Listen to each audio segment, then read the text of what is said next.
ওসমান হাদি হত্যার বিচারের দাবিতে রাজধানীতে মার্চ ফর ইনসাফ কর্মসূচি পালন করছে ইনকিলাব মঞ্চ। শাহবাগ, মোহাম্মদপুর, মিরপুর, উত্তরা হয়ে আবারও শাহবাগে যাবে তারা। এ বিষয়ে জানাতে উত্তরা থেকে আমাদের সাথে যুক্ত হচ্ছেন সহকর্মী সানি আহমেদ।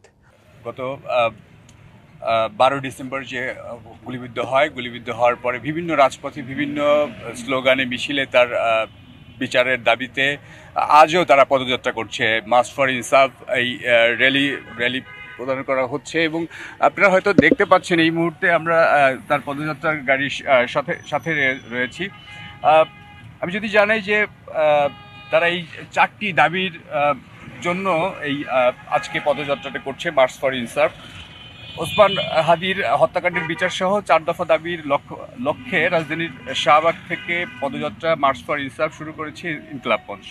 নতুন এবং ফিরে আসা গ্রাহকদের জন্য নগদে চলছে ক্যাশব্যাক সহ প্রতিদিন হাজারো উপহার জেতার সুযোগ। হবে আশা আর ফেরা সারপ্রাইজ সেরা।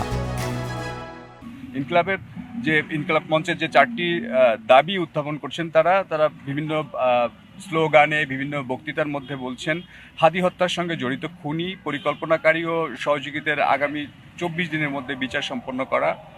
দ্বিতীয়, বাংলাদেশের অবস্থানরত সব ভারতীয়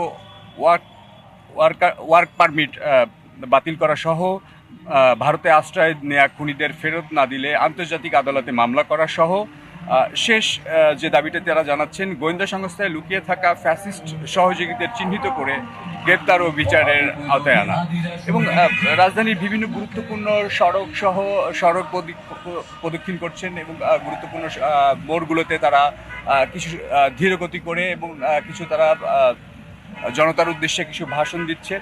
সেই ভাষণের মধ্যে বিভিন্ন ইনসাফের কথা তারা বলছেন ওসমান হাদি হত্যার যে খুনি তাদেরকে প্রধান আসামিদেরকে এখনো শনাক্ত করা যায়নি। সেই শনাক্ত করলে পরেও তারা এখনো তারা ধরাছোঁয়ার বাইরে রয়েছে। সেই সব কথাগুলো